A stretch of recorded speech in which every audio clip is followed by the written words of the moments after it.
Hello, Amazon sellers. Jordan Malik, founder of the Ask Jordan podcast, host of the Ask Jordan podcast. Hope you're doing well. It's mid-June when I'm recording this, hot in Vegas. Still getting used to living here. Moved here from New York a few months ago with my wife and dog.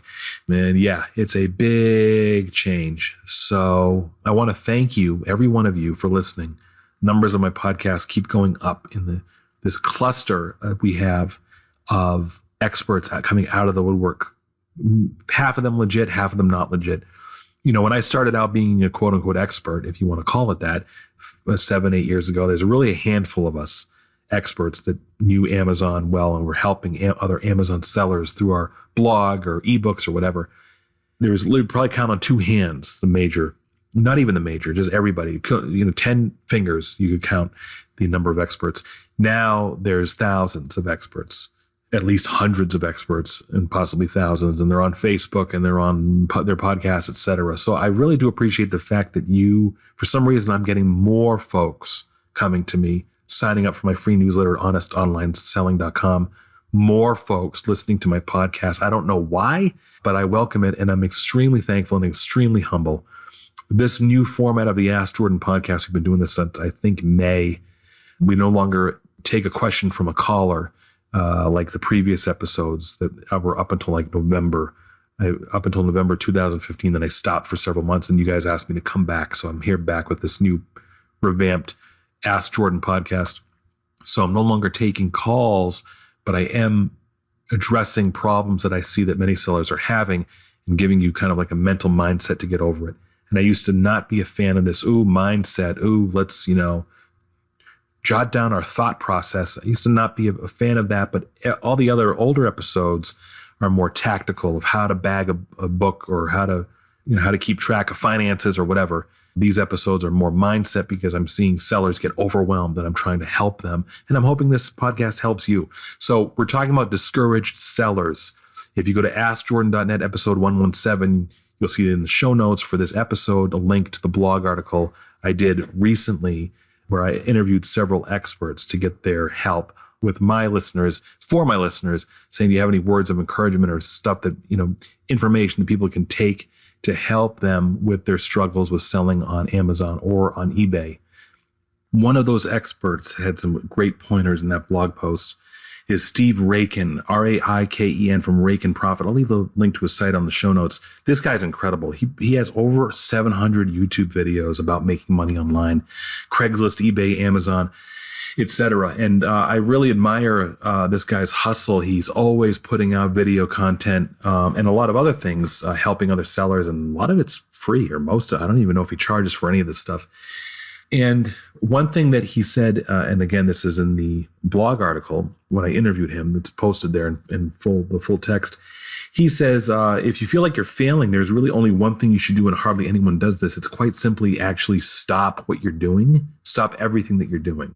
He says one of the number one reasons why most people get stuck is because they continue to do the same things over and over and get the exact same results. So he quotes great Albert Einstein once said, the definition of insanity is doing the same thing over and over again and expecting different results.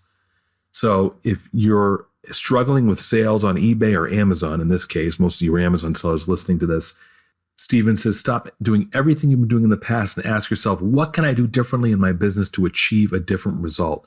And what he's saying is very simple, and he's right. Not a lot of people do it. He says, take out a pen and pad, write down a set of new actions you can begin to take in your business that may create a set of new results for you. Break everything down what you're doing, including your strategy for sourcing products to resell, the type of products you sell, the relationships you have with stores, manufacturers, wholesalers, your shipping process, the systems you have in place for you or for your team to list stuff or sell stuff, and learn from this and begin to start doing things differently to see if that changes things up, right? So if you're getting discouraged because you're sourcing at the exact same location or online, in the exact same places online, or if you're sourcing the same way, learn a different way to source.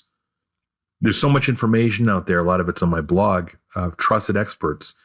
If you're tired of sourcing retail arbitrage, why aren't you trying wholesale yet? Go to jordanmalik.com/blog/resources.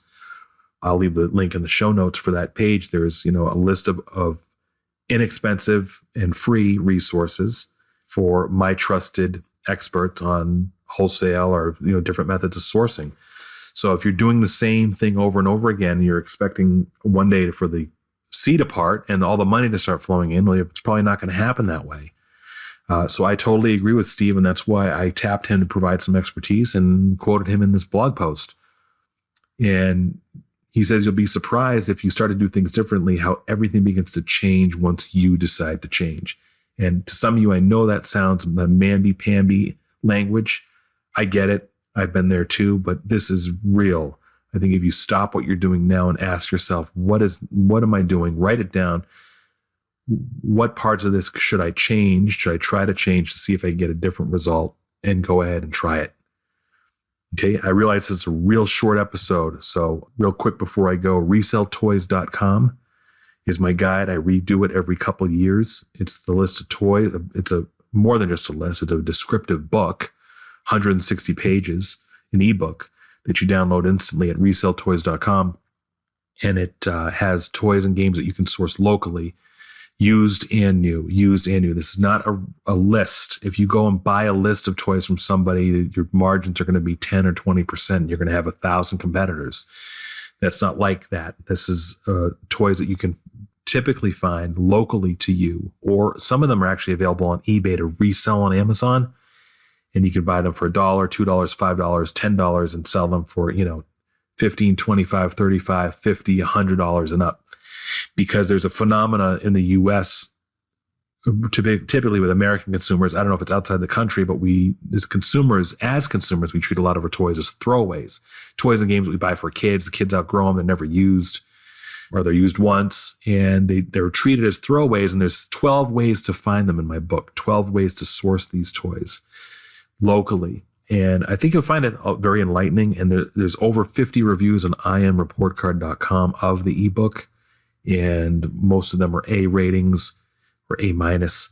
And people are making money with my book because in this world of everything where everything's being taught retail arbitrage or wholesale or private label, yes, all those methods work, but some people aren't ready for that, or they're throwing their hands up and saying that's not working for me. Well, here's one method that many sellers are not doing anymore that still works. By comparison, many sellers aren't doing, and still works extremely well, sourcing used and new toys locally.